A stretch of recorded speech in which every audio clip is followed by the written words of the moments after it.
Air France Flight 358 was an Airbus A340-313E, registration F-GLZQ, on a scheduled international flight from Paris, France, to Toronto, Ontario, Canada, on August 2, 2005, just after landing at Toronto Pearson International Airport at 4:01 p.m. EDT, it crashed into nearby Etobicoke Creek, approximately 300 meters beyond the end of the runway. All 309 passengers and crew aboard the Airbus A340 survived, with 12 people sustaining serious injuries. The accident highlighted the role played by highly trained flight attendants during an emergency. Due to inclement weather, 540 flights departing and arriving at Pearson were cancelled. Many small and mid-size aircraft due to arrive were diverted to other Canadian airports in Ottawa, London, Hamilton, and Winnipeg. Most of the larger aircraft were diverted to Montreal, Syracuse, New York, and Buffalo, New York.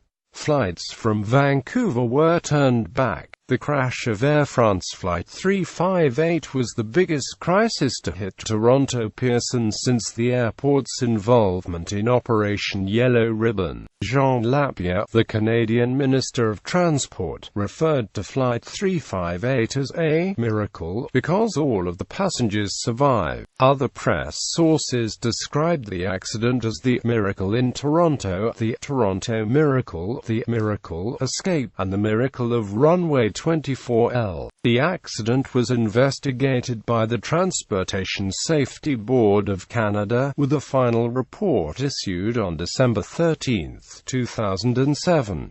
Aircraft. The aircraft operating Flight 358 was a 295-seat Airbus A340-313E powered by 4 CFM International CFM56 engines, with manufacturer's serial number 289 and registration F-GLZQ. It was first flown on August 3, 1999, and delivered to Air France on September 7, 1999. There were 297 passengers and 12 crew aboard the Airbus.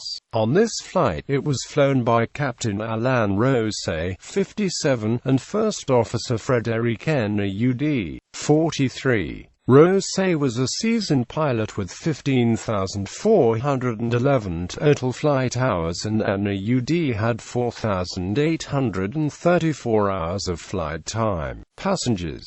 Out of the 297 passengers, there were 168 adult males, 118 adult females, 8 children and 3 infants. Among them, 3 passengers were seated in crew seats, 1 in the third occupant seat of the flight deck and 2 in the flight crew rest area. The passengers consisted of business persons, vacationers and students. Incident. The accident occurred on August 2, 2005 at 20:03 UTC. Air France Flight 358, an Airbus A340-313E with 297 passengers and 12 crew, overshot the end of runway.All at Toronto Pearson International Airport and came to rest in a small ravine 300 meters past the end of the runway. All passengers and crew evacuated the aircraft successfully. 12 major injuries and no fatalities resulted from the accident. The rest suffered minor or no injuries. A post-crash fire destroyed the aircraft. The flight landed during exceptionally bad weather, severe winds, heavy rain, and localized thunderstorms near the airport, and touched down farther along the runway than usual. Some passengers report that the plane was rocking from side to side before landing, possibly due to turbulence and gusting winds associated with the storm systems. One passenger described the crashes like a car accident, but it keeps going and going non-stop. The plane was cleared to land at 1604 EDT on runway 24L, which at 9,000 feet in length, is the shortest runway at Pearson Airport. After touchdown, the aircraft did not stop before the end of the runway, but continued for 300 meters until it slid into the Etobicoke Creek ravine with a speed of 148 kilometers per hour. On the western edge of the airport near the interchange of Dixie Road and Highway 401. After coming to rest, fire was noticed outside the aircraft, and an evacuation order was given. The two rear left exits remained closed due to the fire. On opening the emergency exits, one of the right middle exit slides deflated after being punctured by debris from the aircraft, while one of the left slides failed to deploy at all for unknown reasons. A number of passengers were forced to jump from the aircraft to exit. The actions of the flight attendants, who ensured that all of the passengers quickly evacuated, contributed to the safe escape of all passengers. The first officer was the last to leave the plane, which was evacuated within the required 90-second time frame. Emergency response teams responded to the incident and were on site within 52 seconds of the crash occurring. The TSB official report states that the first response vehicle arrived at the scene within 1 minute of the crash alarm sounding. After the crash, some passengers, including those who were injured, scrambled up the ravine to Highway 401, which runs almost parallel to the runway. Peel Regional Police located the first officer and several passengers along Highway 401, receiving assistance from motorists who were passing the airport when the crash occurred. Some motorists took injured people, including the pilot, directly to hospitals. Other motorists took non-injured passengers to the airport. The main fire burned for 2 hours, ending just before 1800 EDT. All fires were out by early afternoon on the 3rd of August 2005, and investigators were able to begin the work. The accident caused the cancellation and diversion of hundreds of flights with ripple effects throughout the North American air traffic system. By that night, 4 of the 5 runway surfaces at Pearson were back in service, but the flight and passenger backlog continued through the next day. The accident also caused heavy traffic congestions throughout Toronto's highway system. Highway 401, one of the world's busiest highways, is the main route through the Greater Toronto Area, and the crash occurred near the highway's widest point, where 18 lanes of traffic traveled between Highway 403, Highway 410 and Highway 427. Though the fire was extinguished within hours, there was considerable congestion on the highway for days after the crash due to motorists slowing down or pulling over to view the wreckage. This created numerous traffic collisions, prompting the Ontario Provincial Police to increase patrols along that part of the highway. In 1978, Air Canada Flight 189 slid into Etobicoke Creek, the site of the F-340 crash, resulting in 2 deaths. The Air Canada DC-9 used the 24R06L runway, crashing north of the AF-358 crash scene and deeper into the ravine. The runway the Air France plane landed on, 24L06R, is an east-west runway with a length of 2.7 kilometers, so the plane did not land very far off the runway. After the crash of AF-358, there were some calls for the ravine to be filled or spanned by a bridge. Others said that such an undertaking would have been prohibitively expensive. This was the first time an Airbus A340 series was involved in a crash, ending its 14-year clean record. The aircraft involved entered service in 1999 and had its last maintenance check in France on the 5th of July 2005. It made 3,711 flights for a total of 28,426 flight hours. One passenger took 4 photographs of the evacuation with his camera, which were released to the media. The final Transportation Safety Board of Canada report refers to the photographs and draws conclusions about the nature of the disaster based on the photographs. Mark Rosenker, the acting chairman of the National Transportation Safety Board, criticized the concept of passengers taking photographs of disasters, stating, "Your business is to get off the airplane.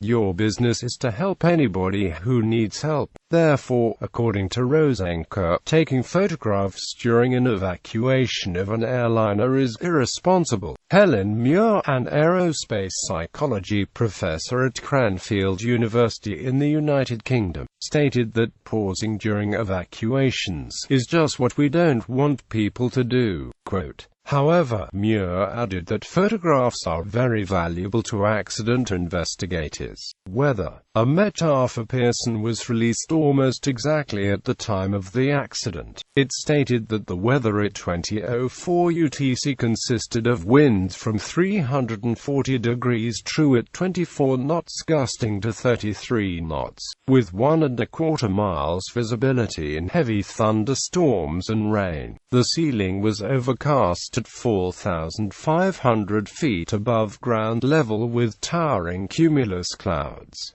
The temperature was 23 degrees Celsius. According to the Canada Air pilot, runway.All has a heading of 227 degrees true, and the minima for the ILS approach a ceiling 200 feet above ground level and visibility 1/2 mile, a runway visual range of 2,600 feet. The Metaf at 2100 UTC, nearly an hour after the accident, shows wind backing to the south and improving conditions generally, while noting fuel for the burning plane. The Canadian Broadcasting Corporation reported that the crash occurred 2 hours after a ground stop was declared at the airport because of severe thunderstorms in the area. Visibility at the time of the accident was reported to be very poor. There was lightning, strong gusty winds, and hail at the time, and the rain just began as the plane was landing. Within 2 hours the winds increased from 5 to 30 kilometers per hour and the temperature dropped from 30 to 23 degrees Celsius.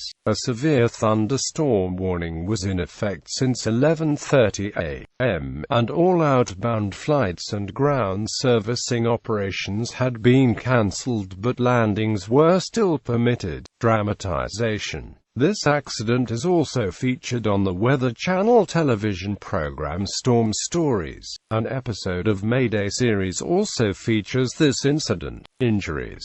The following table summarizes the injuries as reported by the Transportation Safety Board. Out of the 12 passengers who suffered major injuries, 9 suffered the injuries from the impact and 3 suffered the injuries from the evacuation. Most of the injuries occurred to passengers and crew located in the flight deck and forward cabin. According to passenger reports, the leap from the aircraft to the ground caused many of the injuries, including broken legs and ruptured vertebrae. The captain sustained back and head injuries during the impact of the crash when his seat was wrenched out of place by the force of the impact, causing him to hit his head against the overhead controls. Minor injuries included twisted ankles, sore necks, bruises, and effects from smoke inhalation. A total of 33 persons were taken to various hospitals within and outside Toronto for treatment, of which 21 were treated for minor injuries and released. The York Finch campus of the Humber River Regional Hospital treated 7 people for smoke inhalation. William Osler Health Centre, Etobicoke General Hospital, Credit Valley Hospital, and Peel Memorial Hospital were additional nearby hospitals that had admitted victims of the crash. In addition to the Greater Toronto Airport Authority, on-site emergency services were also provided by Peel Regional Paramedic Services, Peel Regional Police, Mississauga Fire and Emergency Services, Toronto victims, and the Royal Canadian Mounted Police. Ontario Provincial Police patrolled Highway 401. The Toronto Transit Commission provided 2 of its transit buses to act as shelter for victims. Investigation. Representation. The Transportation Safety Board of Canada took control of the accident site once emergency response teams had finished the work. The TSB led the investigation, with the cooperation of several other organizations. Transport Canada is the country of occurrence's representative. Air France as the operator. Airbus as the airframe manufacturer. GE Aviation as the engine manufacturer. French Department of Transport as the operator and airframe manufacturer, country of origin's representative. United States National Transportation Safety Board as the engine manufacturer, country of origin's representative. Evidence. The flight data recorder and cockpit voice recorder were sent to France for analysis.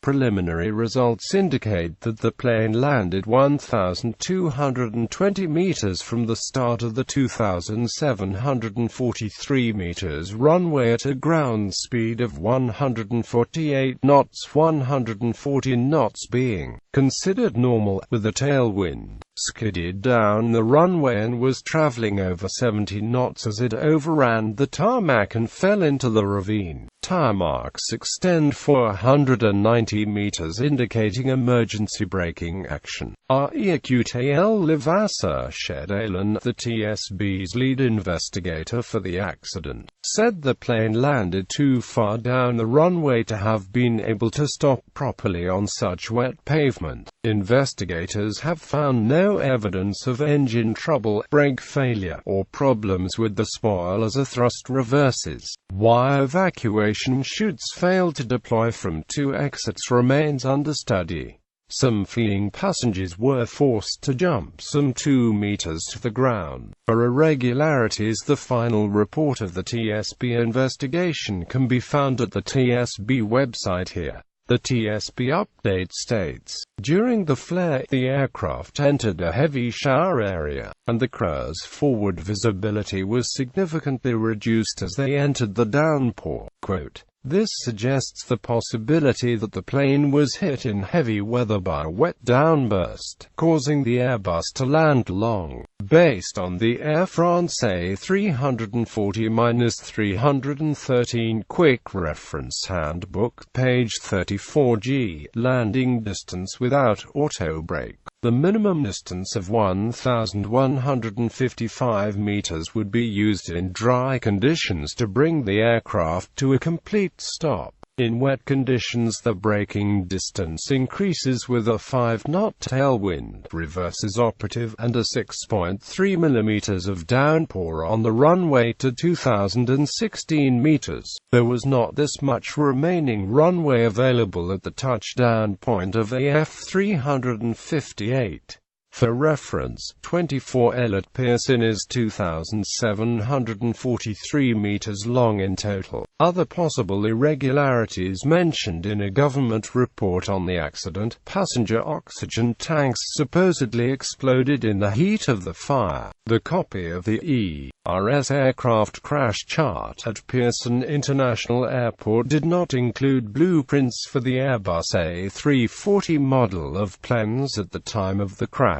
The blueprints would have contained vital information with regard to search and rescue efforts, and provide the location of fuel and pressurized gas tanks so that rescue crews could avoid them. Conclusions. The TSB concluded in the final report that the pilots had missed cues that would have prompted them to review the decision to land. In the report, the TSB cited that Air France had no procedures related to distance required from thunderstorms during approaches and landings. After the autopilot had been disengaged, the pilot flying increased engine thrust in reaction to a decrease in airspeed and a perception that the aircraft was sinking. The power increase contributed to an increase in aircraft energy, and the aircraft deviated above the flight path. At 300 feet above ground level, the wind changed from a headwind to a tailwind. While approaching the threshold, the aircraft entered an intense downpour and the forward visibility became severely reduced. When the aircraft was near the threshold, the crew members committed to the landing and believed the go-around option no longer existed. The pilot not flying did not make the standard callouts concerning the spoilers and thrust reversers during the landing roll. This contributed to the delay in the pilot flying selecting the thrust reverses. There were no landing distances indicated on the operational flight plan for a contaminated runway condition at the Toronto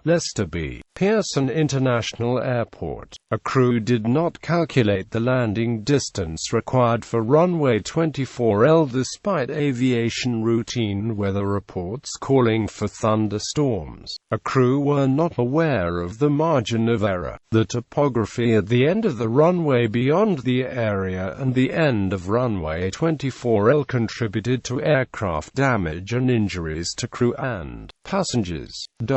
The TSB advised changes to bring Canadian runway standards in line with those used abroad, either by extending them to have a 300 meters runway safety area or, where that is impossible, providing an equivalently effective backup method of stopping aircraft. Other recommendations that the TSB made includes having the Department of Transport establish clear standards limiting approaches and landings in convective weather for all operators at Canadian airports, and mandate training for all pilots involved in Canadian air operations to better enable them to make landing decisions in bad weather. Compensation. Within 1 week of the crash, cash payments ranging from $1,000 to $3,700 were given to passengers for interim emergency use. These funds were given to passengers through an emergency center set up in the Novotel Hotel in Mississauga, near the airport. These payments were independent of the claims process,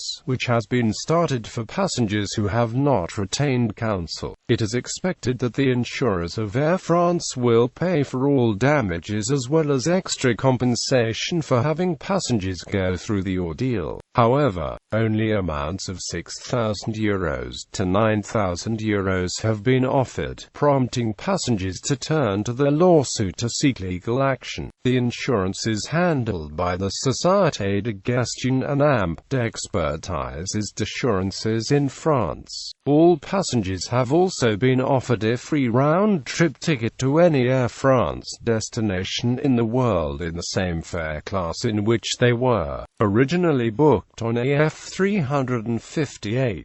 After a lawsuit lasting 4.5 years, Air France settled the compensation lawsuit with 184 of the 297 passengers aboard Flight 358.